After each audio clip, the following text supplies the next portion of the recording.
नमस्कार बच्चों, अपना जो चैप्टर चल रहा था कैश बुक वो हमने कंप्लीट कर दिया था।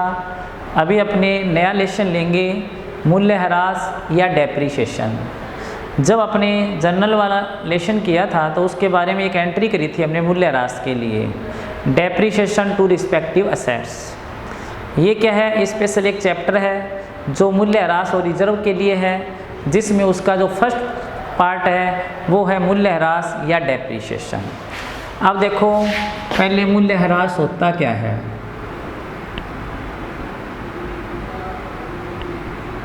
मूल्यह्रास या डेप्रीशिएशन क्या होता है?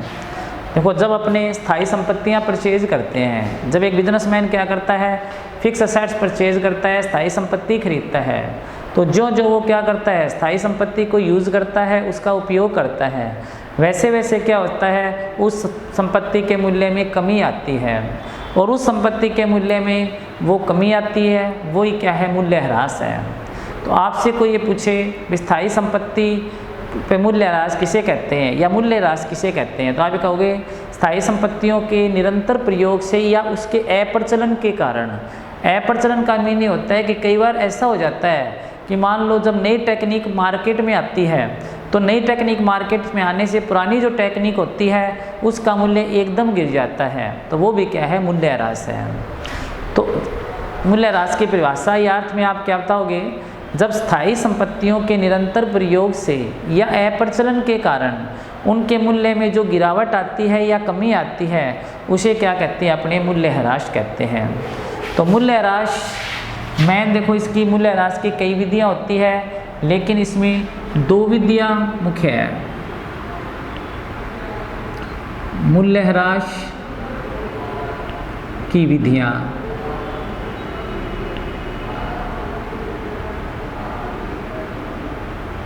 एक तो इसमें होती है, देखो, स्थायी किस्त विधि,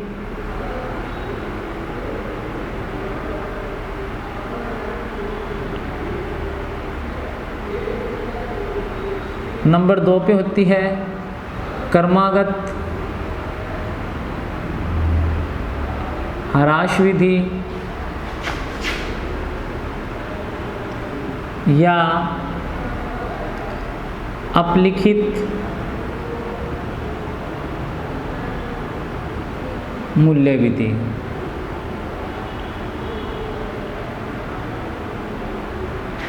यानी मूल्यह्रास की दो विधियां हैं, मैं एक स्थायी किस्त विधि और एक क्रमागत ह्रास विधि या अपलिखित मूल्य विधि। तो पहले देखो इसमें स्थायी किस्त विधि, और ये तो स्थायी किस्त विधि कौन सी विधि होती है? स्थायी किस्त विधि के अंदर प्रतिवर्ष जो मूल्यह्रास की राशि होती है वो समान होती है, यानी अपने जो मूल लागत होती है उसी पे क्या करते हैं, मूल्यह्रास लगाते रहते हैं। जैसे मान लो कोई संपत्ति हमने 1 लाख रुपए की परचेज की और आपको ये कहे कि इस पे आपको स्थायी किस्त विधि से 10% डेप्रीशिएशन लगाना है या 10% मूल्यह्रास लगाना है, तो 1 लाख का 10% 10,000 हो गया। तो इसमें क्या होगा, आप प्रत्येक साल उस पर 10,000 रुपये का डेप्रीशिएशन लगाओगे। कहने का मीन उसका मूल्य गिरा दोगे। पहले वो 1 लाख की है, पहले साल के जब एंड आएगा तो उस पर 10,000 तो क्या लग गया, डेप्रीशिएशन लग गया। जब 10,000 डेप्रीशिएशन लग गया तो वो सेट्स है वो कितने की बची, 90,000 की बच गई। फिर उस पर 10,000 लगाया, फिर वो कितने की बच गई, 80,000 की। फिर उस पर 10,000 लगाया, फिर वो कितने की बची, 70 की। फिर उस पर 10,000 लगाया, वो कितने की बची, 60,000 की। फिर उस पर 10,000 लगाया तो वो कितने की बची, 50। ऐसे करते करते 10 साल के बाद उस संपत्ति का जो पुस्तक मूल्य है वो क्या हो जाएगा, नील हो जाएगा। धीरे धीरे क्या होगा, 10 साल के अंदर उस संपत्ति का मूल्य 0 हो जाएगा। लेकिन कोई भी संपत्ति का बुक वैल्यू तो 0 हो सकता है, लेकिन ओरिजिनल वैल्यू उसकी 0 नहीं हो सकती। क्योंकि मान लो हमने एक मशीन खरीदी, तो अगर मान लो 10 साल भी बीत गए, हमने 10,000 उस पर डेप्रीशिएशन लगा दिया, तो 10,000 के समापन होने के बाद भी वो क्या है, किसी न किसी अमाउंट उसका बुक वैल्यू तो 0 आ जाएगा, लेकिन रियल में जब हम उसे बेचेंगे तो वो ज़रूर बिकेगी, चाहे वो कबाड़ में ही बिके। तो उस मूल्य को क्या कहते हैं, उसका अपशिष्ट मूल्य कहते हैं। ये इसका अपशिष्ट मूल्य है। क्रमागत ह्रास विधि में मूल्यह्रास कैसे लगाया जाता है, क्रमागत ह्रास विधि में मूल्य ह्रास अपलिखित मूल्य पर लगता है। अपलिखित मूल्य का मतलब ये हुआ, मान लो कोई संपत्ति हमने 1 लाख रुपए की खरीदी, 1 लाख में से पहले साल उस पर 10% डेप्रिसिएशन लग गया, तो वो संपत्ति 1 लाख में 10% गया तो वो 90,000 की बची। आगे जब डेप्रिसिएशन लगेगा तो वो 90,000 का 10% यानी 9,000 रुपये लगेगा। आगे 9,000 घटा के 81,000 बचेगा, उसका लगेगा। कहने का मीन उसमें से डेप्रिसिएशन है वो प्रत्येक ईयर क्या होएगा, लेस होता रहेगा। तो मूल्य ह्रास एक तो विधि होगी स्थायी किस्त विधि, एक होगी क्रमागत ह्रास विधि। तो सबसे पहली विधि जो अपनी है वो स्थायी किस्त विधि है, उसके बारे में अपने विस्तार से पढ़ेंगे। देखो, स्थायी किस्त विधि से मूल्य ह्रास लगाने के 2 तरीके होते हैं। स्थायी किस्त विधि से मूल्य ह्रास लगाने के 2 तरीके होते हैं। नंबर 1, जब ह्रास की दर न दे रखी हो,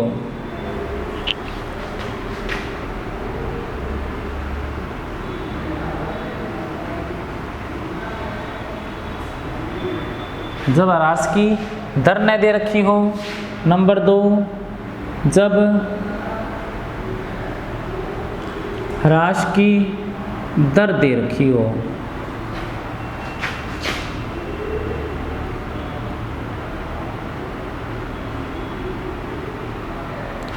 जब क्या है, ह्रास की दर न दे रखी हो, यानी मूल्य ह्रास की कोई रेट आपको नहीं दे रखी। और एक हो गया जब मूल्य ह्रास की आपको रेट दे रखी हो। जैसे पहला टॉपिक है, मान लो जब ह्रास की दर न दे रखी हो। कई बार ऐसे कह देते हैं कि आपने कोई संपत्ति खरीदी 1 लाख की, और आपको उसमें रेट न देकर उसका अनुमानित जीवन काल दे दे। अनुमानित जीवन काल का मतलब आपको ये कहे कि ये संपत्ति इतने साल तक चलेगी। अनुमानित होती है वो, क्योंकि किसी का पता नहीं चलता भी कोई संपत्ति है वो कितने साल चले, वो कितने साल भी चल सकती है। इसलिए उसका एक अनुमान होता है कि इस संपत्ति का जो अनुमानित जीवन काल है वो इतना है।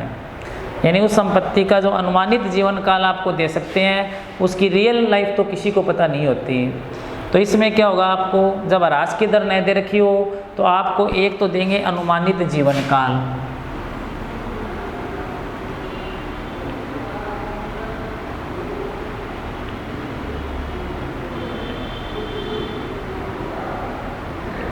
और एक इसमें देते हैं अपशिष्ट मूल्य।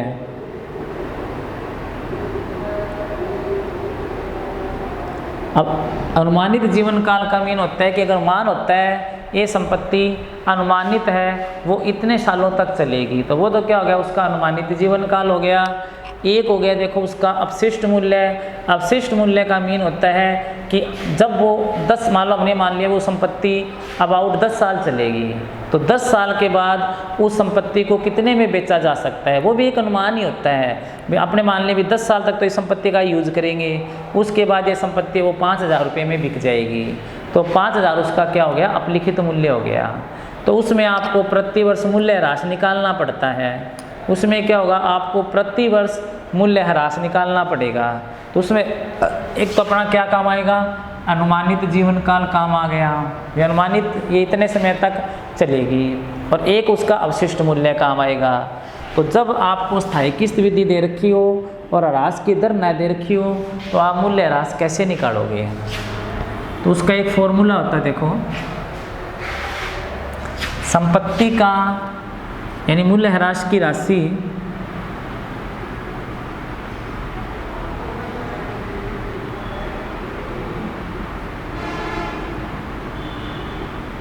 बराबर संपत्ति का लागत मूल्य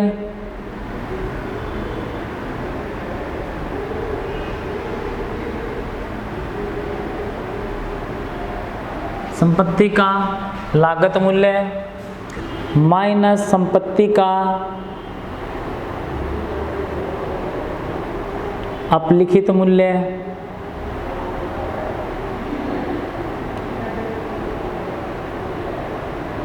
संपत्ति का लागत मूल्य माइनस में संपत्ति का अपलिखित मूल्य, और भाग किससे देना, इसमें अनुमानित जीवन काल वर्षों में।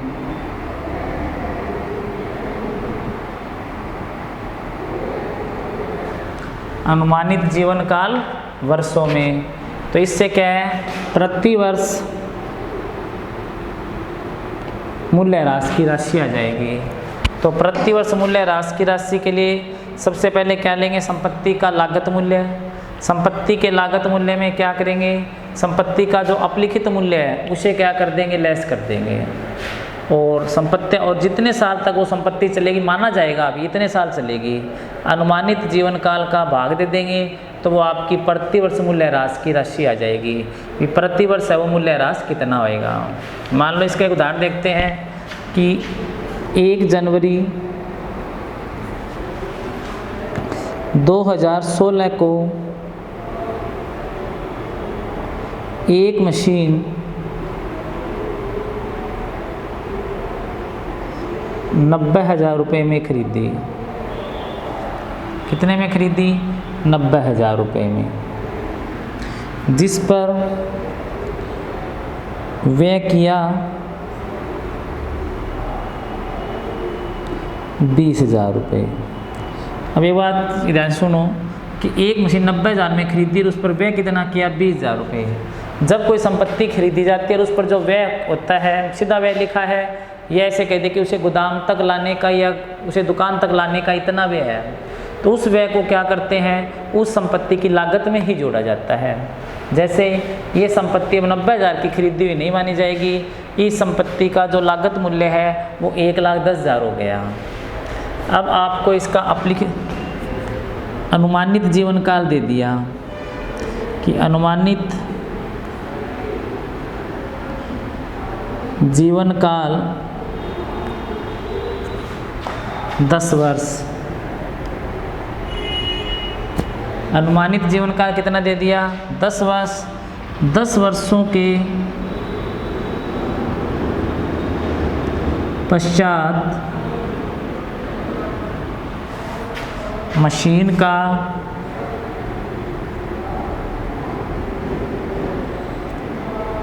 अपलिखित मूल्य, अपशिष्ट मूल्य मान लो इसको, अपशिष्ट मूल्य यानी इतने में बिक जाएगी मशीन का अपशिष्ट मूल्य। तो अपशिष्ट मूल्य इसका दे दिया 10,000 रुपये। कहने का मतलब 10 वर्ष तो आप इसे यूज़ करोगे, मानना ये भी 10 वर्ष तक यूज़ आएगी, और 10 वर्ष यूज़ करने के बाद यदि हम इसे बेच देते हैं तो वो आपकी कितने में बिकेगी, 10,000 में बिकेगी। तो ये 10,000 आपका क्या हो गया, अपशिष्ट मूल्य हो गया। अब आपको निकालना क्या है, ये कह दे प्रति वर्ष ह्रास की राशि निकालो। प्रति वर्ष मूल्य ह्रास की अमाउंट निकालनी है आपको। तो प्रति वर्ष मूल्य ह्रास का सूत्र क्या है अपना, देखो संपत्ति का लागत मूल्य, संपत्ति का लागत मूल्य होएगा 90,000 प्लस में 20,000, ये इसका लागत मूल्य माना जाएगा। माइनस क्या करना है, संपत्ति का अवशिष्ट मूल्य लेना है। तो संपत्ति का अवशिष्ट मूल्य इसमें दे रखा है कि संपत्ति का अवशिष्ट मूल्य 10,000 है, तो माइनस क्या करेंगे, इसमें 10,000 आ जाएगा। माइनस 10,000 आ गया और संपत्ति का लागत मूल्य 1,10 आ गया। अनुमानित जीवन काल वर्षों में, तो अनुमानित जीवन काल इसमें माना गया है 10 वर्ष। तो क्या करोगे, इसे 10 से डिवाइड कर दोगे। तो अब आपको इसका मूल्य ह्रास की राशि निकालनी है। तो ये आ गया अपना 1,10,000 माइनस में संपत्ति का अवशिष्ट मूल्य कितना आ गया, 10,000, डिवाइड कितने से करना है, अनुमानित जीवन काल वर्षों में लेना है। अनुमानित जीवन काल वर्षों में लेंगे तो कितना आएगा, 10 आएगा। अब 1,10,000 में से 10,000 आ गया, 1,10,000 में से कितना आ गया, 10,000 आ गया, और 10,000 तो गया तो 1,00,000 बच गया, और 1,00,000 में भाग कितने का देना, 10 का। 1,00,000 में भाग कितने का देना, 10 का, क्योंकि उसका अनुमानित जीवन काल कितना है, 10 वर्ष है। तो आपका 10,000 रुपये प्रति वर्ष मूल्य ह्रास आ गया। यानी 1 साल में 1,10,000 की खरीदी 10,000 की तो वापस ही बिक जाएगी। तो अपने टोटल उस पर डेप्रिसिएशन है वो 1 लाख रुपये लगाना है। और 1 लाख कितने सालों में लगाना है? 1 लाख आपको 10 सालों में लगाना है। तो जब 1 लाख 10 सालों में लगेगा तो प्रति वर्ष कितना हो गया? प्रति वर्ष आपके मूल्य ह्रास की राशि है वो 10,000 हो गई। प्रति वर्ष मूल्य ह्रास कितना आ गया? 10,000 आ गया। तो कैसे किया कि आपको स्थायी किस्त विधि से, और जब ह्रास की दर न दे रखी हो, जब ह्रास की दर न दे रखी हो तो आपको मूल्य ह्रास की राशि निकालनी है। तो कैसे निकालनी है? सबसे पहले तो क्या करना है आपको? संपत्ति का लागत मूल्य लेना है।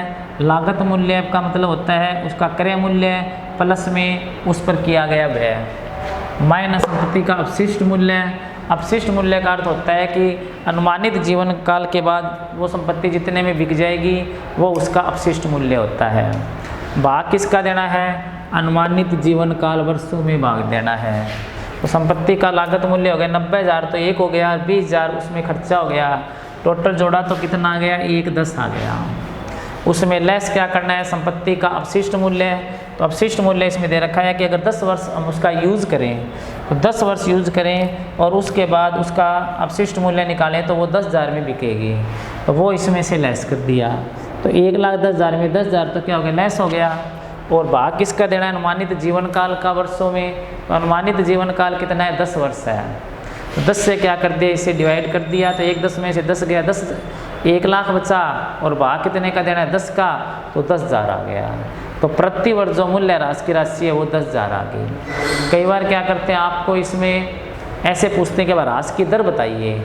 अगर इस विधि में आपको ह्रास की दर निकालनी है तो कैसे निकलेगी? मूल्य ह्रास की दर। तो मूल्य ह्रास की दर निकलेगी मूल्य ह्रास की राशि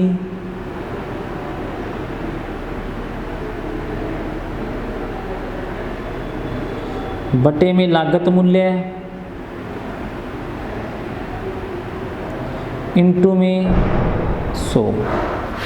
मूल्य ह्रास की राशि बटे में लागत मूल्य इंटू में 100। तो मूल्य ह्रास की राशि आपकी प्रति वर्ष आ गई 10,000। लागत मूल्य आपका आ गया 1,10,000 इंटू में 100।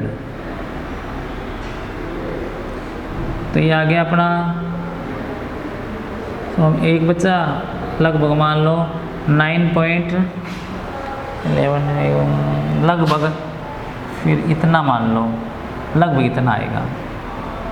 ये इसकी क्या है? रेट आ गई 9.1। तो स्थायी किस्त विधि से जब ह्रास की दर न दे रखी हो तो आपको मूल्य ह्रास निकालना। तो कैसे निकला? मूल्य ह्रास की राशि संपत्ति का लागत मूल्य ले लिया, लागत मूल्य में से अपशिष्ट मूल्य घटा दिया और दिए गए वर्षों की संख्या का भाग दे दिया। तो आपकी राशि आ गई प्रति वर्ष ह्रास की राशि। फिर आपको मूल्य ह्रास की दर निकालने के लिए भी कहते तो ऊपर तो ले लेना मूल्य ह्रास की राशि बटे में क्या कर देना? लागत मूल्य इंटू 100 कर लेना। ठीक है। अब ये तो हो गया जब ह्रास की दर न दे रखी हो।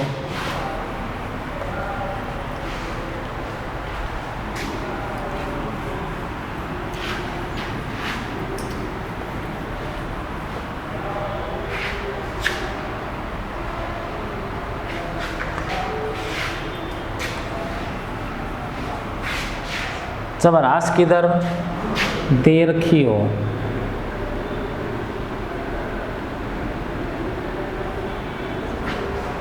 तो प्रति वर्ष मूल्य ह्रास की राशि, इसमें क्या आएगा? देखो प्रति वर्ष मूल्य ह्रास की राशि निकालोगे तो सीधा इसमें तो दर दे रखी है, तो लागत मूल्य इंटू में दर बटे में 100। तो प्रति वर्ष ह्रास की राशि आ जाएगी। इसमें प्रति वर्ष ह्रास की राशि वो समान आएगी, यानी ह्रास की राशि वो प्रति वर्ष समान आएगी। जैसे इसका उदाहरण ले लेते हैं कि हमें एक मशीन का लागत मूल्य 1 लाख रुपए और दर दे रखी है ह्रास, मूल्य ह्रास की दर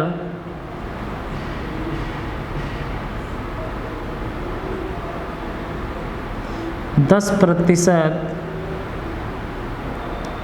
वार्षिक।